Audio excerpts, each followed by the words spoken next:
Assalamualaikum warahmatullahi wabarakatuh. Selamat sore, sahabat sekalian. Bertemu dengan saya ya, Aang Supriyatna, Menteri Pendidikan Badan Eksekutif Mahasiswa Kabinet Serana Cendekia STI Dr. KEJ Mutakin Purwakarta. Pada kesempatan sore hari ini, kita akan coba membahas sesuatu yang layak dan menarik untuk kita bahas dan menjadi polemik terutama bagi dunia pendidikan itu sendiri. Dan pada kesempatan sore hari ini tentunya saya tidak sendiri. Saat ini saya ditemani oleh spesial tentunya Presiden Mahasiswa Badan Eksekutif Mahasiswa Serana Cendekia STI Dr. KEJ Mutakin Purwakarta. Spesial Spesial. pakai kacang. Kang Ahmad Tilaya Asir, bukan Ahmad Tasir ya. Bukan. Soalnya itu di bajunya Ahmad Tasir. Sudah diganti Tipo. Tipo, enggak apa-apa. Baik, Pres, ini menarik ya. Ya. Berbicara tentang pendidikan. Menurut saya pribadi nih selaku Menteri Pendidikan, tentunya ada sesuatu yang sedikit menggelitik terkait dengan kebijakan-kebijakan pemerintah saat ini. Betul sekali. Yang fenomenal itu. Nah, ya. Menurut Pres sendiri nih, menurut Pres Asir sendiri, secara umum, bagaimana menurut Pres terkait dengan pola dan juga sistem pendidikan di Indonesia ini? Oke. Sebelum itu kita harus mengetahui dulu bagaimana kita memahami teori pendidikan itu sendiri. Oke. Kan banyak tokoh-tokoh pendidikan seperti Kiai Haji Dewantoro, terus kalau dari Barat atau bukan Barat tapi Brazil ya, Amerika Timur itu Paulo Freire. Nah itu sama-sama memberikan bahwa pendidikan itu untuk kemerdekaan, untuk kebebasan Oke. manusia. Oke. Yang pada dasarnya manusia harus terus belajar, bertahap, berproses untuk menemukan jati diri dia gitu, Pak. Oke.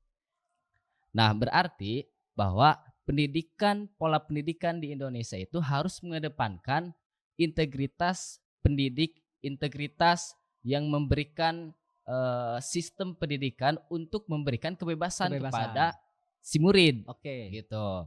Supaya ada memberikan ruang untuk refleksi diri. Oke. Bagaimana si murid itu untuk memahami realitas. Oke. Seperti itu.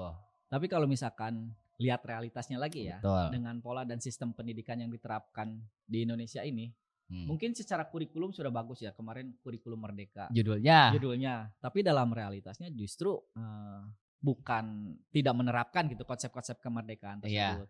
Terus kalau misalkan tadi kan Pres menyebutkan nama Paulo Freire ya. Betul. Itu kan salah satu bukunya ada yang berjudul Pendidikan yang Membebaskan. Ya. Jadi pada intinya ya pendidikan itu kaum tertindas, yaitu salah satu buku yang lain. Ya pada intinya kan seharusnya gitu. Pendidikan itu memberikan kebebasan betul berekspresi. sekali. Tapi dalam realitasnya dengan pola dan sistem pendidikan yang diterapkan justru saya melihat adanya pengekangan gitu. Nah, itu. Karena sistem ini kan pendidikan itu ada di dalam wahana sistem pemerintahan. Oke. Jadi bagaimana cara pemerintah untuk supaya si masyarakat ini patuh. Nah, sehingga banyak sistem-sistem yang memang jalurnya itu untuk otoritarisme. Nah, itu. Otoritaris kepada si si jalur pemberian pengetahuan atau si gurunya, sehingga nanti sampai kepada murid. Jadi antara guru dan murid itu si murid seolah-olah menjadi pasif, dianggap pasif gitu. Sehingga sumber pengetahuan itu ada di guru sebagai tempat si murid untuk mencari pengetahuan itu ada di guru, seolah-olah seperti itu. Dan padahal kan tidak seperti itu. Seharusnya terjadi dialog antara murid dan guru gitu. Ini sebelum lebih menjauh ya, ini saya coba mencari referensi juga. Sebagai rujukan, ini ada sebuah pola pendidikan yang sebenarnya bisa diterapkan atau bisa ditiru kalau misalkan diterapkan di Indonesia gitu. Apa itu? Jadi tujuan daripada pendidikan itu bisa terwujud gitu. Ini ada mungkin Pres Asir juga pernah mendengar yang namanya Summerhill Schools ya di Inggris. Summerhill School ya, betul. Di sini ada beberapa pola yang diterapkan gitu di sana. Betul. Itu saya coba sebutkan ya. Nanti Presasir boleh menanggapi. Kebebasan dalam belajar, pendidikan demokratis, pendekatan humanis, terus kebebasan berekspresi pula. Kan tujuan daripada pendidikan ya sebenarnya kan ke sana gitu harusnya. Betul. Nah, bagaimana kalau misalkan pola atau konsep pendidikan Summerhills itu diterapkan di Indonesia? Memungkinkan bisa terjadi, terutama itu kan Summerhill itu swasta ya. Yep. Jadi sekolah swasta di Inggris yang memanajemen bagaimana cara pendidikan pelajar, dialog antara guru dan si murid gitu. Yang pertama itu memberikan kebebasan si murid bagaimana cara dia mencari pelajaran ilmu-ilmu pengetahuan sesuai dengan passionnya. Jadi di Summerhill itu ada sesuai dengan musik semua, terus seni semua, tidak seluruhnya dipelajari gitu, sehingga terjadi membentuk kristal jati diri. Nah kemudian untuk tujuan bahwa pendidikan itu sebagai wahana demokrasi, yaitu aturan yang digunakan di sana adalah kesepakatan antara murid dan guru. Nah itu menjadi hal yang harus tentu kita pelajari bersama dan kita terapkan di sini. Itu sangat memungkinkan, terutama kita negara demokrasi gitu kan, Bang. Nah kemudian untuk apa tadi itu nomor 3? Nomor yang ini, bentar, saya coba cari lagi. Ada yang namanya di sini pendekatan humanis. Nah itu jadi memberikan bagaimana humanora itu diterapkan secara kemanusiaan. Asasi manusia itu diterapkan, nilai-nilai tertanam dalam diri si murid. Begitupun dengan si gurunya. Tidak ada kesenjangan. Terutama kan sekarang sudah banyak kesenjangan sosial. Nah itu tidak. Di sana mengedepankan bagaimana moralitas sosial, terus asasi, nilai-nilai kemanusiaan terjaga, begitu. Emang kalau berbicara tentang kesenjangan dengan pola dan sistem pendidikan di Indonesia ini terjadi sekali. Ini menjadi kritik juga ya. Di sini saya sebelum obrolan ini saya mencoba mencari apa sih kritikan yang membangun untuk perbaikan pola dan sistem pendidikan ke depannya, yaitu salah satunya akses dan juga kesenjangan sosial, baik siswa dengan siswa ataupun siswa dengan guru. Gitu. Nah, bagaimana menurut Pres terkait dengan peran guru? Nah, peran guru itu seharusnya memberikan fasilitas untuk berdialog. Jadi sebagai moderator antara si murid dan objek belajarnya, apa yang dipelajarinya gitu. Bukan menjadi si guru itu sebagai sumber yang harus digugur dan ditiru. Tidak. Nah, jadi guru itu adalah tidak mutlak digugur dan tidak mutlak. Tidak mutlak. Kamu harus nurut guru ini. Guru ini punya karisma yang menakutkan gitu. Tidak. Tetapi harus melihat bagaimana cara dia menyampaikan, terus isi dari pelajaran itu seperti apa. Kemudian kita mencari kebenaran-kebenaran yang memang harus kita cari, itu kan pelajaran. Berbicara tentang tadi ya peran guru, saya jadi teringat salah satu tokoh dari Amerika, seorang guru juga ya, John Taylor Gatto. Nah, itu luar biasa sekali. Beliau itu kan guru ya. Betul. 30 tahun mengabdikan dirinya sebagai seorang guru. Betul. Tapi justru setelah 3 tahun, setelah sekian lama sadar. Justru kasarnya ya beliau itu tobat jadi guru. Jadi seolah-olah beliau itu merasa berdosa gitu ketika 30 tahun melakukan pengabdian gitu. Dan pada akhirnya di dalam buku Dumping Up Down kalau nggak salah. Jadi beliau itu mengkritik dengan sistem pendidikan yang beliau jalankan. Khususnya mengkritik sekolah. Bahwa sekolah itu bukannya mencerdaskan, justru malah menindas. Dan kasarnya ya, menindas. Dan mendungukan. Kurang lebih seperti itu. Nah, menurut Presasir gimana? Ya, karena tadi dianggap si murid itu dianggap pasif, sehingga dianggap bukan subjek. Jadi si murid adalah objek. Nah, sehingga pola yang pendidikan itu gunakan adalah dari atas ke bawah, bukan muaranya dari bawah ke atas. Bagaimana cara kita mencari passion si murid masing-masing begitu, bukan semuanya harus rata. Sehingga mengikuti alur pendidikan itu sendiri gitu. Jadi terbebani atau mengikuti tuntutan daripada sistem itu sendiri. Mengikuti tuntutan. Kadang saya juga mikir gini ya, saya paling gak suka yang namanya matematika. Saya paling gak suka yang namanya matematika, apalagi kalau berbicara tentang sudut atau itu kan mungkin prestasi juga mengalami atau tahulah rumus sin cos tan, kayak gitu. Ketika sekarang nih dalam kehidupan, buat apa sih rumus itu?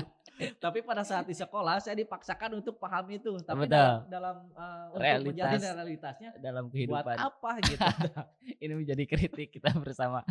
Jadi kita dipaksakan untuk memahami rumus Pitagoras dan lain sebagainya. Mungkin untuk tukang bangunan itu sangat bermanfaat. Betul. Tapi buat saya pribadi, ya buat apa gitu rumus itu dipaksakan buat masuk dan dipahami oleh saya gitu. Betul. Jadi ada ya tadi kesenjangan diri terhadap realitas itu, karena dari awal kita bukan mengkristal jati diri untuk menjadi lebih baik, tetapi malah kita meraup semua apa yang disampaikan pola pendidikan itu, sehingga tidak tahu apa yang aku inginkan, apa yang harus aku perbuat. Dan pada akhirnya setelah lulus kita bingung mau ngapain. Bingung. Nah ini juga ada di rangkuman dari buku tadi ya. Betul. Dari John Tyler Gatto itu, dari Dumbing Us Down. Ini ada beberapa kritikan beliau ya. Jadi itu yang pertama, tema sentral. Jadi Gatto kurikulum ini ada yang namanya kurikulum tersembunyi, hidden kurikulum. Jadi sekolah itu yaitu ada kurikulum, tapi ada kurikulum yang disembunyikan gitu, tidak disampaikan, tidak secara transparansi semuanya gitu. Justru hasil daripada hidden kurikulum itu ya adanya kebingungan, terus adanya status sosial, terus ada ketergantungan pada otoritas tadi, terus adanya ketidakmandirian, ketidakpedulian, ketergantungan emosional, dan juga pengawasan konstan. Ya pada akhirnya kita dididik selama wajib sekolah 9 tahun ya? 9 tahun. Wajib sekolah 9 tahun. 12. Plus 3 jadi 12. Jadi hasil pendidikan 12 tahun itu, kita itu dididik untuk menjadi robot. Dan mindsetnya setelah lulus sekolah bukan bagaimana caranya kita mengembangkan diri, tapi bagaimana caranya lulus sekolah saya kerja. Betul. Nah, itu kan tidak bisa dipungkiri hasil dari para pola pendidikan. Nah, menurut Pres Asir gimana tuh? Nah, karena ini pola pendidikan yang saya pahami itu sebagai pendidikan kapitalis ya, karena sistem yang bahwa pendidikan itu menjadi tempat pekerjaan, terus mendapatkan uang, sehingga melupakan bagaimana makna cara mendidik dan cara mempelajari realitas di dunia itu gitu, sehingga melupakan itu. Nah, terjadi degradasi antara nilai-nilai kemanusiaan yang harus tertanam pada guru dan si murid menjadi bahasanya pragmatisme. Nah, itu pada akhirnya kapitalisasi dunia pendidikan. Itu ini agak mengerikan juga ya kalau misalkan pendidikan yang seharusnya memberikan wawasan, penyadaran, tapi ketika sudah dikapitalisasi, ya nilai idealisme itu ya sudah nggak ada, ya pada akhirnya terlupakan. Ya larinya kepada pragmatis. Nah tadi kan saya sedikit menyinggung terkait dengan peran guru ya, peran guru tadi sudah disampaikan. Bagaimana dengan guru yang diprofesikan, yang dijadikan profesi? Guru yang dijadikan profesi. Itu kan sekarang banyak tuh orang-orang lulus sekolah, dia nggak kerja, mindsetnya dirubah. Terus dia kuliah, pada akhirnya dia ingin menjadi guru. Guru sebagai profesi dia. Gitu. Untuk apa? Untuk mengejawantahkan apa yang dia pelajari. Supaya apa? Supaya anak menjadi guru lagi. Dan terus seperti itu. Ya. Dan yang paling mengerikan itu Kalau dulu kan guru itu terkenal dengan pahlawan tanpa tanda jasa. Jasa. Kalau sekarang ketika guru tidak dikasih jasa, masih nggak dia peduli dengan dunia Nah, pendidikan? jadi ada ketika kita memahami obrolan ini sampai jauh, Nah. ya ternyata memang pendidikan itu memang apa sebagai wahana penindasan si murid, penindasan si guru juga gitu. Tertindas dengan kurikulum, Iya. tertindas dengan sistem. Sehingga kebutuhan si guru pun ya harus didapatkan di pendidikan itu Ya. gitu secara tidak langsung. Mohon maaf ya ini para guru. Ini Ini menjadi refleksi kita refleksi. bersama gitu. Kalau diterima silakan, kalau enggak mari kita diskusi. Jadi Datang ke STAI kita belajar bersama. jadi kadang ya itulah karena emang dunia pendidikan itu sudah terstruktur, ya pada akhirnya kan menjadi sistem juga. Ya. Dan tidak bisa dipungkiri yang namanya sistem itu ya mengekang. Pendidikan yang seharusnya menjadikan kita bebas berekspresi, ya ini menjadi manusia yang merdeka seutuhnya, Iya. tapi justru menjadi sarang penindasan. Gurunya Tertindas dengan kurikulum, dengan Betul. sistem. Siswanya tertindas dengan aturan dari guru. Dan pada akhirnya saling menindas. Jadi esensi daripada pendidikan itu sekarang nggak ada kalau misalkan polanya tidak ada perubahan gitu. Makanya menarik sekali kalau misalkan kita membedah atau merujuk pada buku dari Paulo Freire tadi tentang pendidikan yang kaum tertindas, itu sangat menarik sekali ya. Ini rekomendasi para guru harus baca ya. Iya. Terutama juga untuk para calon guru gitu. Calon harus guru. baca juga. Karena kalau misalkan merujuk lagi kan tadi John Taylor Gatto juga 30 tahun beliau jadi guru bertobat gitu. Karena tersadarkan. Nah, di sini ini ada kritikan juga terhadap sistem sekolah ya. Jadi dari Gatto ini bahwa sekolah itu dirancang bukan untuk mendidik tapi untuk menciptakan pekerja yang patuh. Itu. Karena tadi ada pengawasan yang konstan. Oke, secara membentuk kedisiplinan tujuannya mungkin itu, tapi dalam prakteknya kan justru tidak. Terus ada lagi proses pendidikan yang bersifat satu arah dan mekanistik. Jadi satu arah. Jadi seolah-olah si siswa itu dipaksa untuk mengikuti apa yang disampaikan gurunya, sehingga pengetahuan yang seharusnya berkembang stuck gitu, karena dituntut untuk satu arah. Karena juga polanya mekanistik. Ya. Karena ada kurikulum tadi. Tidak secara dari entitas, terus secara epistemik, sehingga melupakan esensi yang akan didapatkan. Betul. Gitu. Terus ada satu lagi nih yang paling ini. Sekolah mencegah anak-anak menemukan minat sejati mereka karena terlalu fokus pada ujian dan standar. Ujian, standar dan nilai gitu. Ya, jadi tadi seharusnya minat kita, bakat kita itu berkembang. Betul. Tapi dibatasi oleh standar itu. Sehingga kita fokus pada bagaimana caranya kita memenuhi standar. Nah, itu kan penindasan ya? Betul. Penindasan secara tidak langsung gitu. Psikologis si murid akan memprioritaskan bagaimana cara kita mendapatkan standar yang baik, sehingga melupakan proses dia untuk belajar menjadi lebih baik, gitu. Nah, sehingga nilai esensi pada akhirnya untuk pencapaian daripada standar itu adalah sebagai kesenangan dan kesuksesan dia, dan padahal itu tidak. Sepakat. Tidak. Padahal itu tidak. Sebenarnya untuk mencapai kesuksesan dan kesenangan itu hanyalah sementara. Ya, ilusi. Sementara. Ya, karena ketika sudah sudah mau diapakan lagi gitu. Ya, ini sangat menarik ya obrolan kita pada hari ini. Bukan berarti kita mau menyudutkan atau tapi ini menjadi bahan refleksi bagi kita. Betul. Karena sebenarnya pendidikan itu bukan hanya menjadi tugas guru, tapi bagi tugas kita semua ya. Tugas bagi kita semua mencerdaskan kehidupan bangsa. Kalau misalkan kita merujuk pada Undang-Undang Dasar dan tugas kita semua. Karena guru menjadi tombak yang paling terdepan dalam pendidikan. Ya wayahna gitu. Ya mau tidak mau kita harus membahas terlebih dahulu untuk guru dan pendidikan. Nah ini kan kita mulai agak menyinggung nih kepada kebijakan. Alah. Menyinggung. Tapi sebelum ke sana, ini di dalam buku Dumping Up Down juga seorang tadi John Tyler Gatto itu memberikan solusi, tawaran lah gitu. Jadi beliau itu memberikan tawaran. Gatto menyarankan pendekatan pendidikan yang lebih organik dan berbasis komunitas. Jadi tidak terlembagakan. Betul. Tapi membangun sebuah komunitas. Karena kalau misalkan larinya lembaga, pasti kesananya kapitalisasi. Nah, pragmatis itu. Nah, ini ada beberapa dari solusi dari beliau. Yaitu pendidikan, yang pertama pendidikan berbasis homeschooling. Terus yang kedua pembelajaran yang berpusat pada minat dan bakat daripada siswa atau anak. Terus selanjutnya ada penguatan hubungan antar generasi dan masyarakat. Betul. Dan yang terakhir ini mengizinkan anak-anak belajar melalui pengalaman langsung di dunia nyata. Betul, itu yang harus sebenarnya kita perhatikan bersama gitu.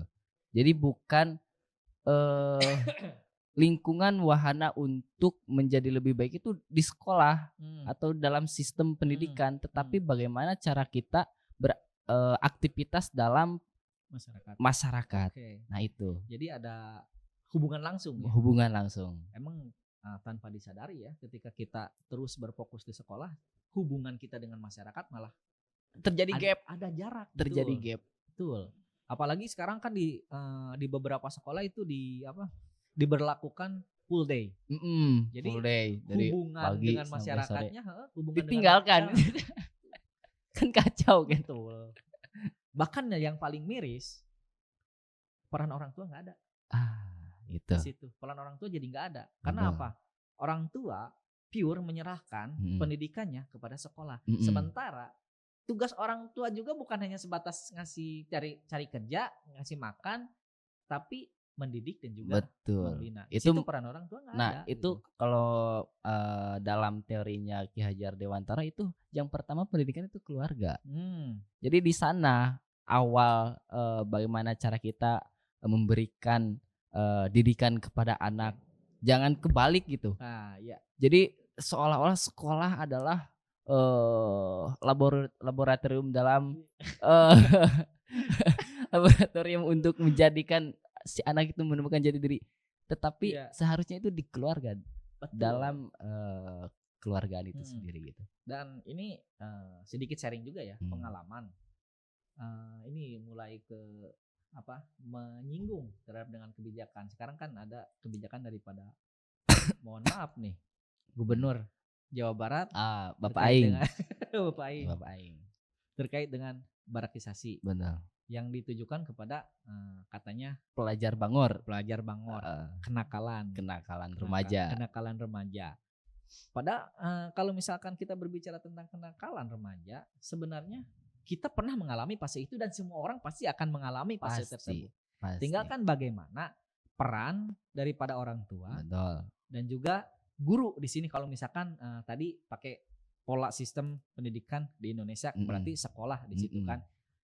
Tapi dalam realitasnya walaupun disekolahkan anak-anak itu masih ada kenakalan kan wajar. Tinggal bagaimana kalau ini pandangan saya, sudut pandang saya, bagaimana orang tua dan juga guru mengarahkan, bukan malah menyerahkan.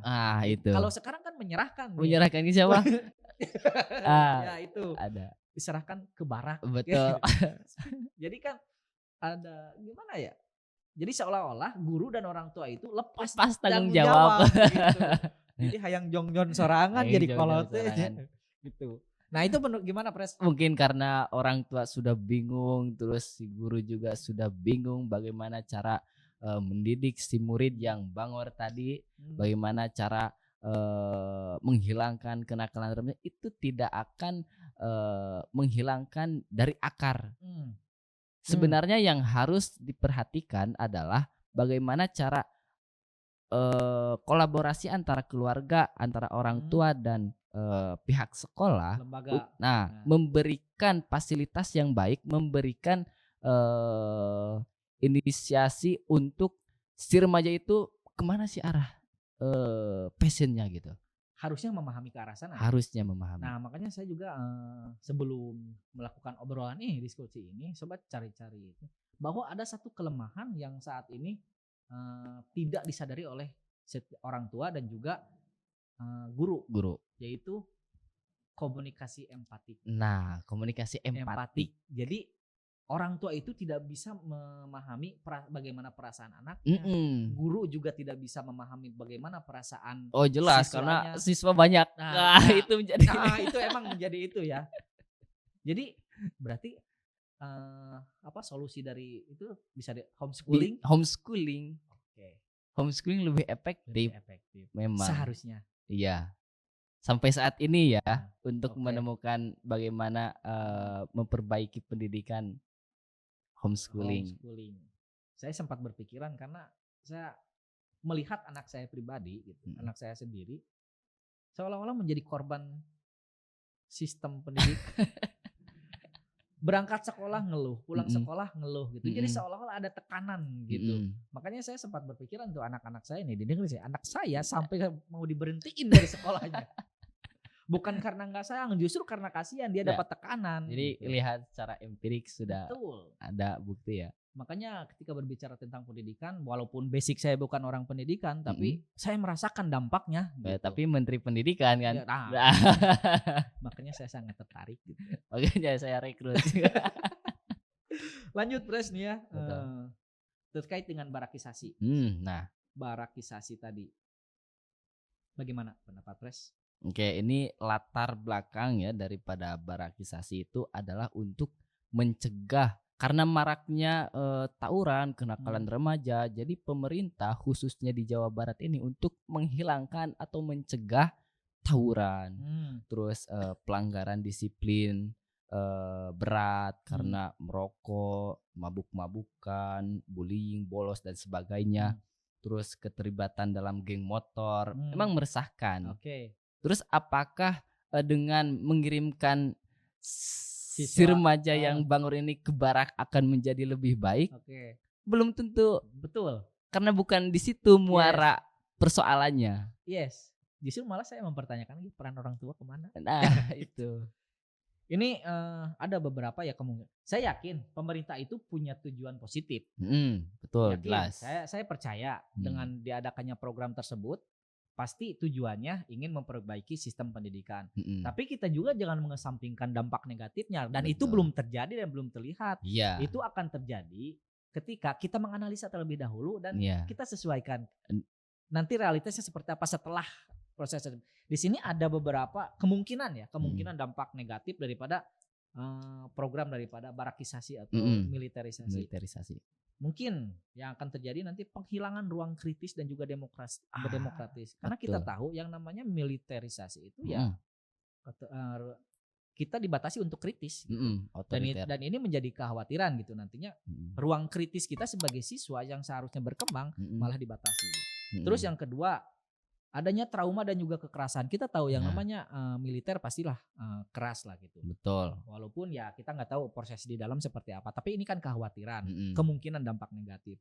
Terus selanjutnya ada menormalkan kekuasaan otoriter. Nah, itu. Selama ini kita selalu menentang yang namanya otoriterisme. Betul. Tapi sekarang siswa justru digiring ke pola tersebut gitu. Jadi seolah-olah bertentangan gitu dengan tujuan awal dan sesuatu yang kita tentangkan gitu.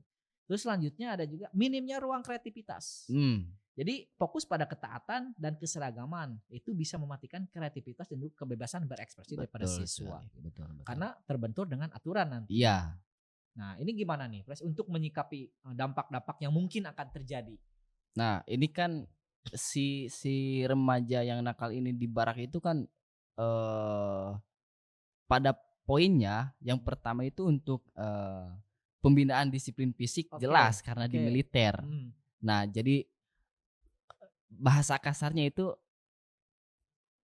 penjara militer karena seorang remaja yang nakal itu dihukum di militer sehingga harus mengikuti pola-pola militerisasi. Nah itu kemudian akan terjadi kurikulum sekolah formal yang hilang. Nah itu jadi menghilangkan bagaimana peran sekolah. Jadi mengesampingkan tadi komunikasi antara si siswa dan guru itu. Walaupun sekolah sekarang belum ideal ya. Iya, betul. Nah, kemudian seolah-olah mendapatkan pelajaran kebangsaan, terus etika, anti narkoba. Oke lah, tetapi bagaimana cara memahami aspek dari pola pikir remaja itu sendiri gitu. Karena remaja pada dasarnya itu akan memberikan secara psikologi itu kebebasan diri dia itu menentukan bagaimana cara dia di depan. Cara dia ke depan menjadi mau seperti apa, jadi apa. Itu hilang. Iya. Karena direnggut tadi gitu. Haknya. Emang sih saya ngerasa itu. Dengan aturan sekolah saja kadang kita merasa dibatasi, apalagi dengan aturan militer yang makin dibatasi. Justru malah saya khawatir gini. Tadinya nakal nih, dapat pendidikan militer. Fisiknya bagus, makin nakal. Nah, itu saya khawatirnya seperti itu malah. Jadi gitu ya teman-teman. Ini sedikit menyenggol lah sedikit dengan kebijakan. Itu mahasiswa baru harus berani bersuara, harus kritis seperti itu ya. Dan yang paling berbahaya itu adalah psikologi si anak itu. Tekanan. Jadi psikologi si anak akan merasa trauma, ketakutan gitu.